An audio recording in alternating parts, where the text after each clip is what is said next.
So in 1.13, we talked about absolute value equations, and we said that if I had something like the absolute value of x is equal to 5, on my number line, what I'm really looking for is wherever the distance from 0 is equal to 5. So if this is 0, I know that positive 5 is 5 units away from 0. I know that negative 5 is also 5 units away from 0.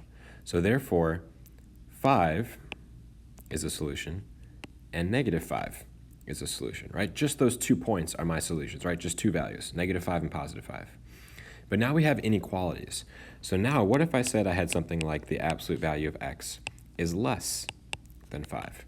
Well, what this means is I'm looking for where are the values that are less than 5 units from 0.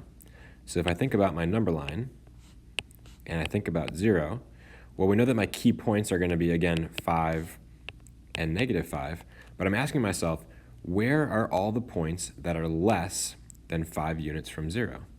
Well, because I have strictly the less than symbol, I don't want to do an open dot, I want to do a closed dot at 5 and negative 5. And anything that's less than 5 units, well, it could be at 4 units here, or 3, or 2, or 1, or 1, 2, 3, right? It could be any of these points in between. And so we draw our graph like this, and our answer is going to be any value that's between negative 5 and positive 5. All right? If we wrote this using interval notation, this would be from negative 5 to positive 5. All right? On the other hand, we could have any value, any absolute value that is greater than 5. And what this means is we're looking for all the values that are more than 5 units away from 0. So if we draw our number line, and here's 0, we know that 5 is 5 units away, we know negative 5 is also 5 units away.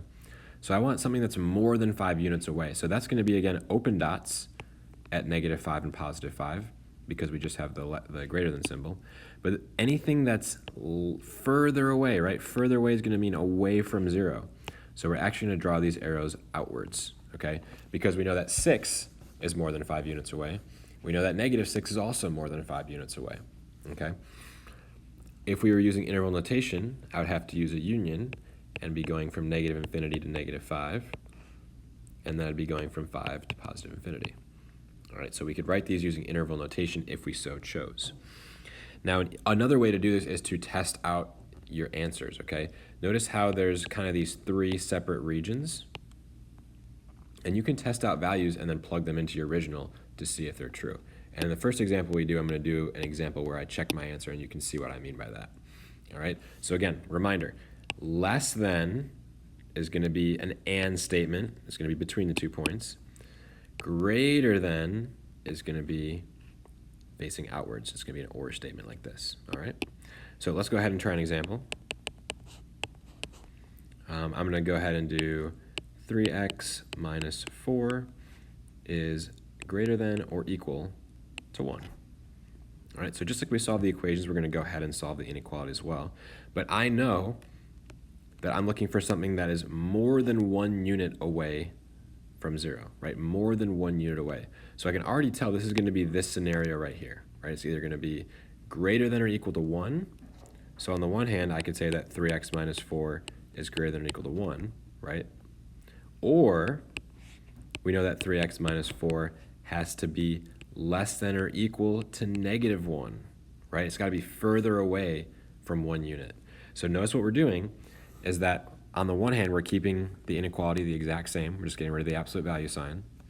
On the other hand, what we're doing is we're flipping the sign and changing the sign of the value, right? So instead of the greater than or equal to, we now have less than or equal to, and the positive 1 becomes a negative 1. So we're changing both of these signs here. Now I'm going to go ahead and continue with my normal steps, which is to just solve these equations. So I'm going to go ahead and I will add 4 on both sides. On the right side, I'm going to do the same thing. I'm sure you guys can solve these on your own, so feel free to do that if you'd like. And then once you are done solving, you should notice you get 2 answers.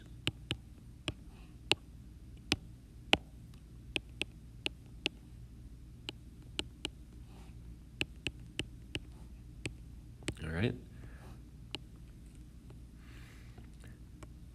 All right, so we end up with x has to be less than or equal to 1, and we also find out that x has to be greater than or equal to 5/3. So I'm going to graph this on the number line, and I'm going to write this using interval notation.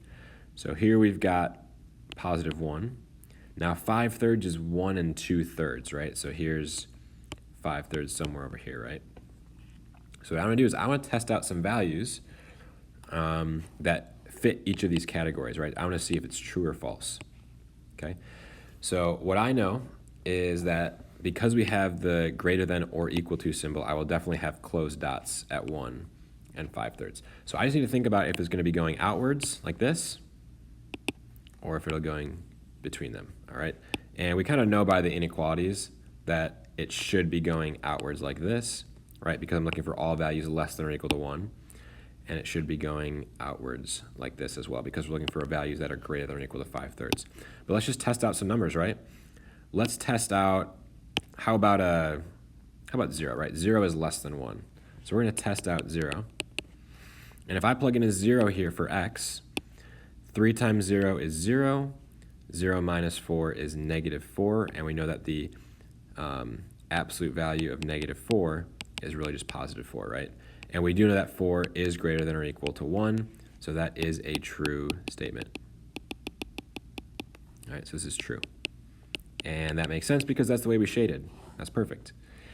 If I try out something to the right here, like some number bigger than 5/3 is, let's say, 3.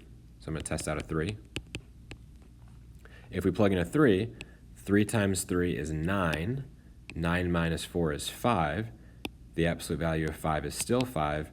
And 5 is greater than or equal to 1. So this does work out for us. All right, so this is true. And again, that's why we know we have to shade there. Now, if I test out a number somewhere in the middle, like let's say I'm going to test out 1.5. All right, so if I test out 1.5, 3 times 1.5 is 4.5. 4.5 minus 4 is 0.5. And the absolute value of 0.5 is still 0.5, right? That's still a half. And 1/2 is not greater than or equal to 1. That is a false statement. So because we test out that 1.5, and this is false, we know that we don't want the graph to be in that region. Okay, so it ends up being false in the middle, so we don't draw the graph there, and it ends up being true on either of the sides, so we do draw the graph there. Okay, so an easy way, if you get confused at that initial step, right? My initial step is to, on the one hand, you keep the inequality the exact same. On the other hand, you have to flip the inequality symbol and change the sign. And so if you forget to think about, okay, was it going to be facing outwards, going to be facing inwards, you can test out these 3 regions every single time, and that will again guide you on which way you're going to have to draw your lines, all right? If I were to follow up with this using interval notation, I'm looking for all my values that are from -infinity to 1, including the 1, or it could be anything from 5/3 up to positive infinity. All right, so that's your interval notation there. Let's try one more example. And let's take the absolute value. Let's take 2 times the absolute value of x plus 5 minus 11 is less than, let's do less than, how about 15? All right. So first thing I always want to do is try to isolate my absolute value. So I'm going to go ahead and move this 11 over to the right side using addition. So that leaves me with 2 times the absolute value of x plus 5 is less than 26 because I added 11 to both sides. Then I'm going to go ahead and divide both sides by 2 to try and isolate the absolute value. That's going to leave me with the absolute value of x plus 5 is less than 13, right? 26 divided by 2 is 13. And now I break it down into my 2 options, right? We've isolated the absolute value. So if I'm looking for something less than 13, I can expect my number line with my 2 answers to be somewhere in between, right? Because I want it to be in between these 2 values, less than that distant to 0. All right, so we can expect that, but we'll always test it out. So on the one hand, x plus 5 could be less than 13. On the other hand, x plus 5, and then we're going to do the same thing, right? We're going to flip the sign, so the less than becomes greater than, and the positive 13 becomes a negative 13, okay? You're always flipping the sign of the number, and you're always flipping the symbol. When I solve these individually, right, if I subtract 5 on both sides, we end up with x is less than 8 is one possibility. Over here, I'm going to subtract 5 on both sides, and we end up with x is greater than negative 18. All right, so I want to go ahead and describe this on the number line. Now again, if you've got 8 right here, or sorry, negative 18 and then positive 8, I know that at both locations we're going to have an open dot because it's just strictly the less than or greater than sign. It's not or equal to. So I have open dots. And then I want to test out these 3 regions. So what I'm going to do is I'm going to test out something that's less than negative 18. So maybe negative 20. So if I plug in a negative 20 into my original, negative 20 plus 5 is negative 15. And the absolute value of 15 is just 15. We know that 2 times 15 is 30, and then 30 minus 11 is 19. Now that is false because 19 is not less than 15. That is a false statement. So we know that because this is false, this region is not a solution. I can then test a number greater than positive 8. So let's say I'm going to test out positive 10. So if I plug in a 10, 10 plus 5 is 15. 15, you can kind of see where this is going, same problem as before, right? 15 times 2 is 30. 30 minus 11 is 19, and again, 19 is not less than 15. All right, so false again, not over there.